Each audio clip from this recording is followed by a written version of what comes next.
Okay, so the latest episode of Yu-Gi-Oh! VRAINS. A lot of stuff got mentioned that could really drastically change the way they play Yu-Gi-Oh! In this show. Well, not drastically.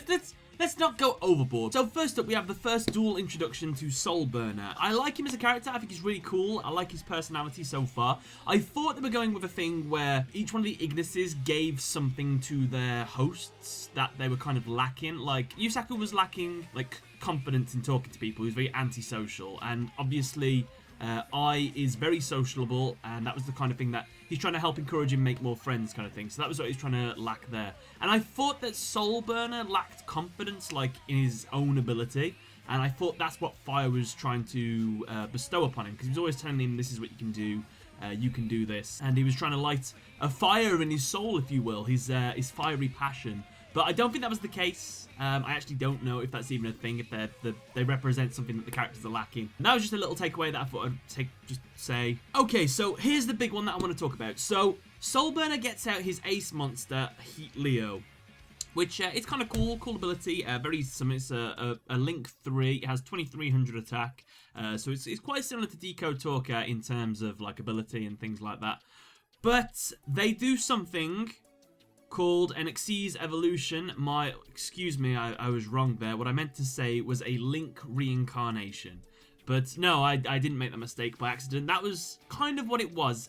If you don't remember, Xyz evolution was something that was introduced in Yu-Gi-Oh! Zexal, where you get a monster like Utopia, and then if you had a Utopia on the field, you could put another Utopia monster on top of it that's kind of like an upgraded form. So if you had Utopia, you could get Utopia the Lightning out, for example, just by placing it on top of it, rather than having the materials it requires. So that was a way to kind of subvert the heavy cost of summoning such big monsters. And now we've got exactly the same thing, minus the fact you're not putting a monster over the top, you're just getting rid of the other one. So Link Reincarnation is... I think it was a field spell, wasn't it? The card anyway, so I imagine that each person's probably going to get one of these cards eventually, because it seems like a very big thing. Nobody else had heard about it, despite everyone's reactions, but it's definitely going to become a thing. Everyone's going to be drawing that out of, like, Storm Access or something. Well, maybe not out of Storm Access, because you can't get out of Storm Access, but they'll be getting the card, I guarantee. If you have a monster in your extra deck that has the same name as the monster on the field, didn't actually state if it had to be a Link monster as well. I assume it has to be a Link monster. So obviously he had his Link Heat Leo on the field, and he upgraded it into his I can't even remember his name. Salamangrant. I forgot his name. Heat Leo, which was the bigger version of it. And I have to admit, it did look cool. And I don't know how I feel about Xyz Evolution being in the show. I mean, Link Reincarnation. It's just a new mechanic, and that'll probably make its way into the real world, definitely. So I can imagine that being a thing in the real world card game as well. At the moment, I'm okay with it. I'm alright with it in the anime series because it's cool.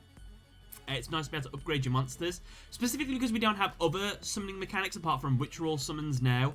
I thought he was going to summon a fusion, a synchro, or an Xyz monster in this episode. I thought it was going to be an Xyz monster, if I'm being completely honest with you, because I thought this is how they're going to slowly introduce other mechanics to try and show the potential of extra summonings, but that's still, I don't think that's going to be the case. They won't be doing that. They're just going to stick with, I think, the Ritual monsters and the Link monsters, but now with an upgraded Link summoning mechanic. I reckon that Firewall Dragon will probably be the first monster to get a upgrade.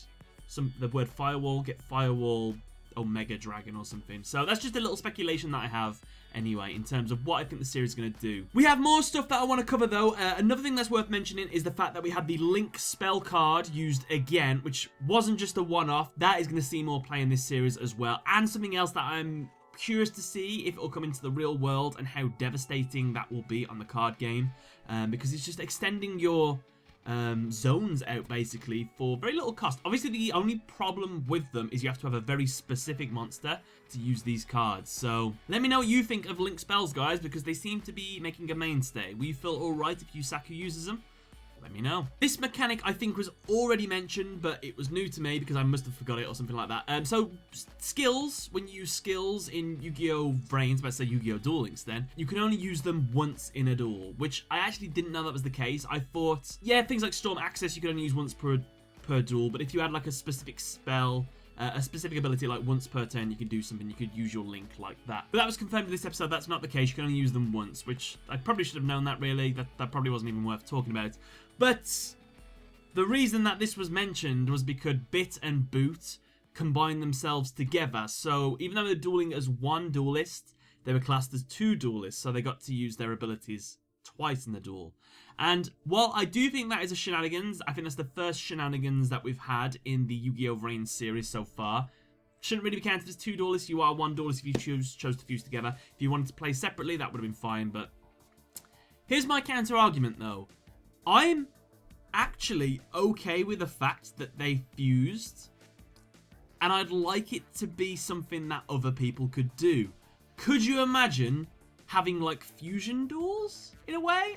Bear with me for a second. Let's say Soulburner and Playmaker decided to fuse together just like Bit and Boot did. It completely changed the character, kind of like Goku Vegeta making Gogeta or Vegito. They get a brand new look to them, which could look really awesome.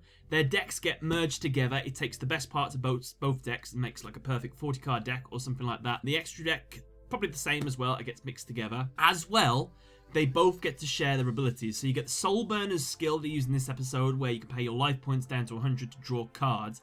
And then after you use that ability, you then use Playmaker's ability, because his life points are lower than 1,000. He can do a Storm Access as well. And if you want to go a little bit further, it will also get a Storm Access card for Soulburner's deck. So he can have an upgraded Cyburst card. I think that's kind of cool. And then you could have maybe Yusaku teaming up with Blue Angel, fusing together. That might be weird, having a male and a female character fused together, but stranger things have happened in the Yu-Gi-Oh! Series. We do have Yubel after all, which, that's a whole can of worms, but still. Yeah, I don't know, I thought it was an interesting concept, and it was, I don't know, make that a future Yu-Gi-Oh! Series? Yu-Gi-Oh! Fusion, where characters fuse together and their decks fuse together like that. But then that makes it like the fusion dimension, so I guess that doesn't work. Fusion summoning. Maybe it wouldn't work. But still, I like the idea. I like the idea of it. I think it's pretty cool.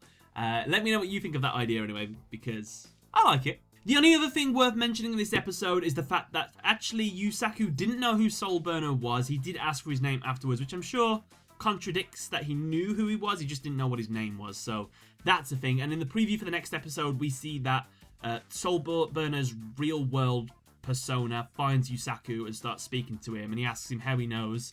I imagine that the way that he found it out is because he has an Ignis, and the Ignis just recognizes the fact that Yusaku has an Ignis as well. So that's how we're going to be finding him out anyway. I'm curious to see if he does have a third personality, like in the introduction, the intro to the episode, because he's got the one where he's obviously got his glasses form, which could be his at-school persona.